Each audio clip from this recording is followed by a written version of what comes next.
There are places on Earth where mysteries seem to gather.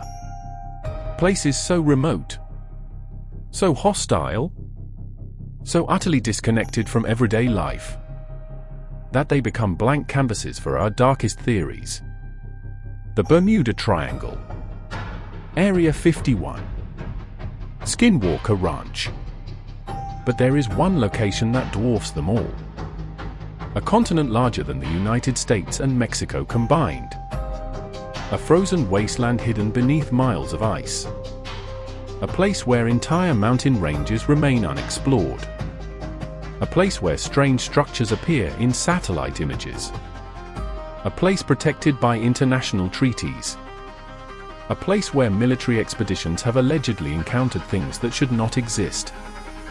Tonight on Stranger Thangs, we're heading to Antarctica. We're following the trail of a legendary naval officer. A man who flew farther than almost anyone alive. A man whose name became intertwined with stories of hidden civilizations, advanced technologies, and an impossible world beneath our feet. This is the story of Operation Highjump. Admiral Richard E. Byrd. The hollow Earth. And the possibility that something ancient still waits beneath the ice. In 1946, World War II had just ended. The world was exhausted. Cities lay in ruins. Millions were dead.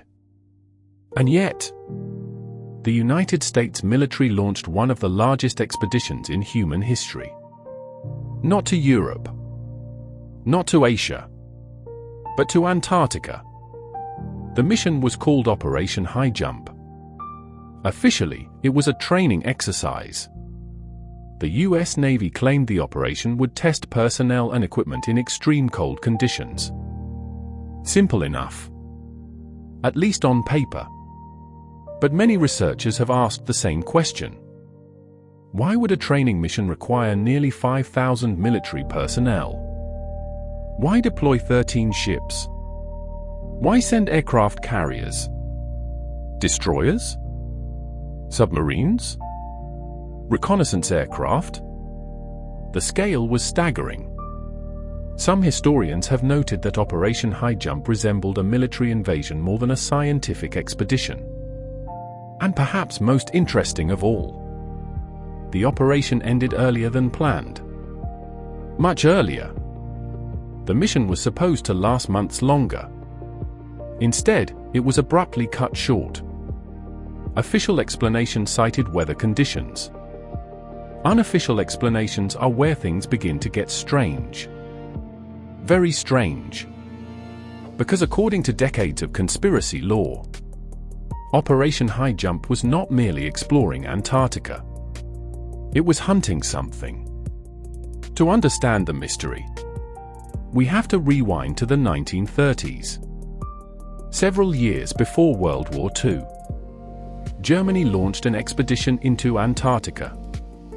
The area became known as New Swabia. This much is historical fact. German ships surveyed thousands of square miles.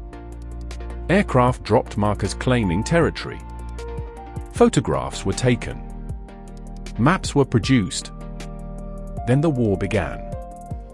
And afterward, rumors exploded. Stories emerged suggesting that German scientists had discovered something hidden beneath Antarctica's ice. According to some theories, German engineers constructed secret underground facilities. Entire bases. Massive caverns heated by geothermal energy. Locations unreachable by conventional means. The most famous alleged base became known as Base 211. No definitive evidence has ever confirmed its existence. Yet stories persist. Submarine sightings. Missing records. Accounts of U-boats vanishing near the war's end. Some conspiracy researchers claim dozens of submarines escaped Europe and headed south. Their destination? Antarctica. And allegedly, they weren't alone. Because another rumor was developing. One even stranger than secret German bunkers.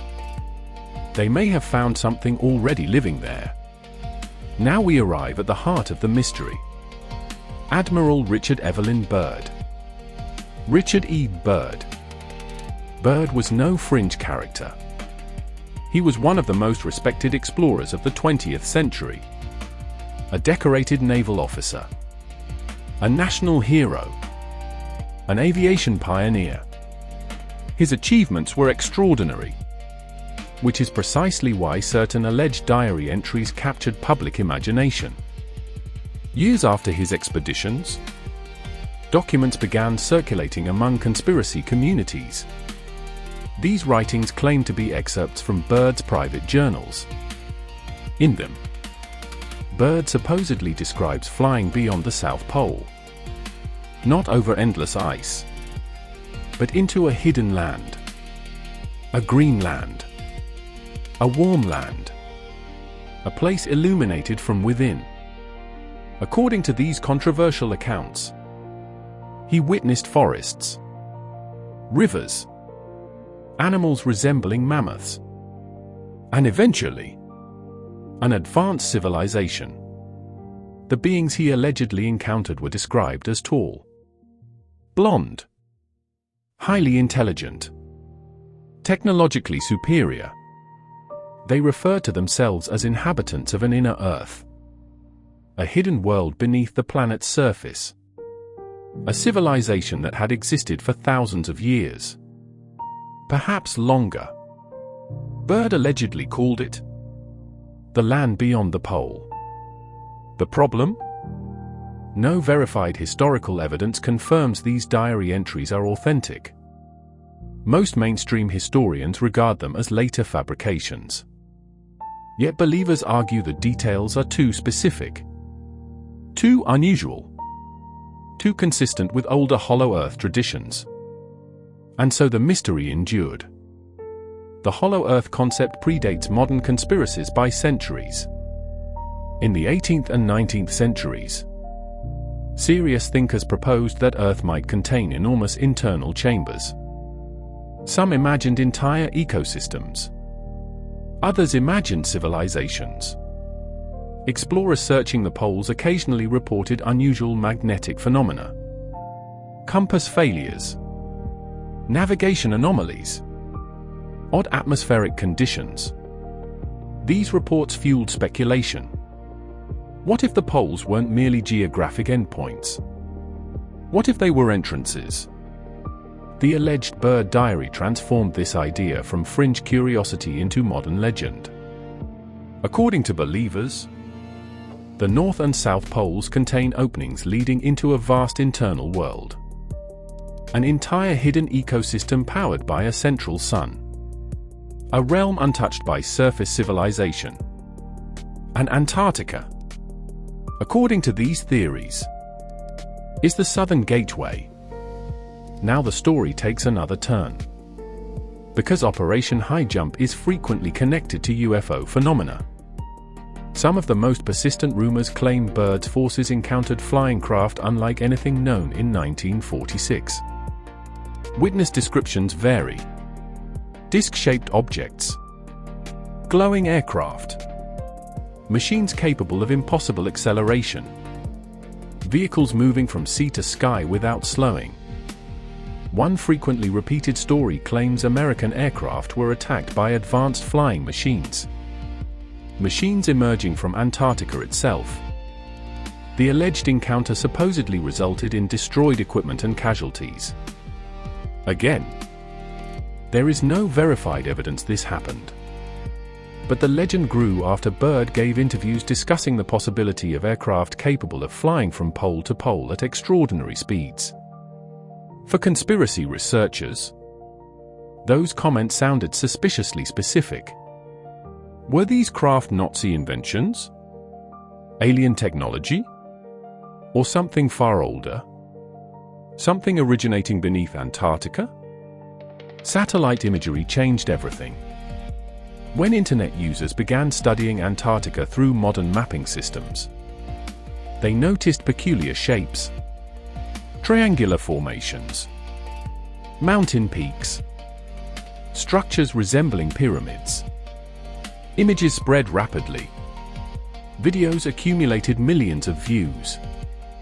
Some claimed these were ancient monuments, evidence of a lost civilization, perhaps even Atlantis. Geologists offer a much simpler explanation. Nunataks. Natural mountain peaks protruding through ice. Yet skeptics ask an obvious question. If Antarctica once possessed forests and rivers millions of years ago, could traces of ancient civilizations remain hidden beneath the ice sheet? Researchers have discovered subglacial lakes, hidden rivers, entire landscapes buried for unimaginable lengths of time. The continent is revealing surprises every year, meaning that beneath the ice, there are still countless secrets waiting to be uncovered. Among Antarctica's strangest theories is the belief that the continent plays a role in weather manipulation.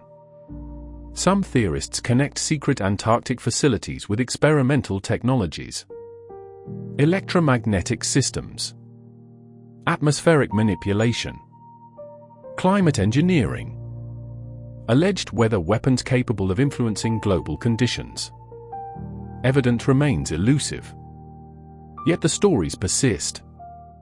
Then there is the ice wall theory, popular among flat Earth communities.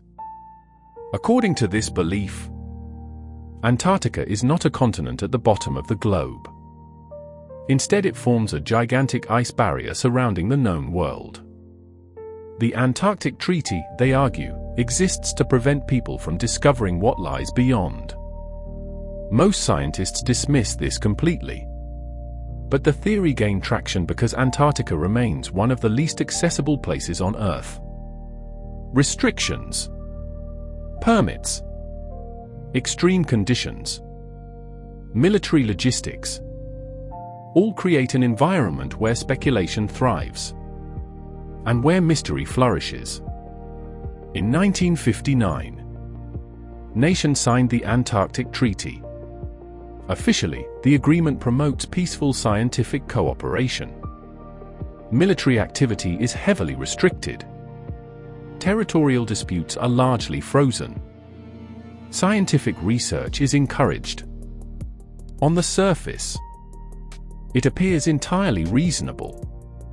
Yet conspiracy theorists point to a curious fact. Many nations that disagree on almost everything else agree on Antarctica. Why? What makes this frozen continent so important? The conventional answer is science.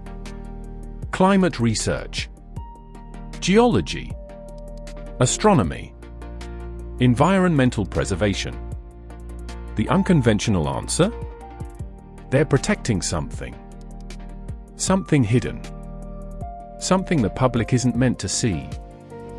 Over the years, researchers have collected stories from pilots, sailors, scientists, and explorers. Most remain unverified. Yet they share recurring themes. Unexplained lights, objects emerging from ice, equipment failures, magnetic anomalies, voices on radios, lost time, accounts of warm regions where none should exist, subterranean caverns, unexpected openings, strange aerial phenomena. Many of these stories likely have ordinary explanations. But taken together, they create a folklore unique to Antarctica. A modern mythology growing in real time. A continent where every mystery feels possible. So where does all of this leave us? Did Admiral Byrd discover an entrance to a hollow Earth? Probably not. Did Operation Highjump fight UFOs?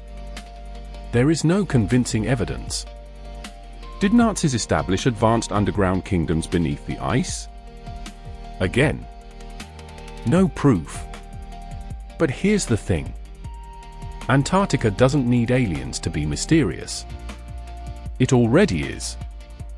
90% of the world's ice. Entire mountain ranges buried beneath miles of frozen wilderness. Lakes sealed away for millions of years. regions humans have never thoroughly explored. And that reality creates a fascinating possibility. Maybe all of these stories, the Germans, the UFOs, the pyramids, the hollow Earth, are fragments, not literal truths, but distorted reflections of a deeper mystery. Perhaps Antarctica represents the last truly unknown place on Earth, a blank space onto which humanity projects its fears, its hopes, its legends, its obsession with hidden worlds. Or perhaps, just perhaps, something extraordinary really is down there. Not a hollow Earth, not aliens, not secret Nazis, but a discovery so profound, so world-changing, that governments would rather control the narrative than risk chaos. And if that's true, the greatest mystery in human history may still be sleeping beneath 2 miles of ice. Waiting. Silent. Frozen. Watching. Until next time, keep your eyes on the strange, and your mind open to the impossible. I have been Malachi, and this has been Stranger Thangs. And I'll see you on the other side of the mystery.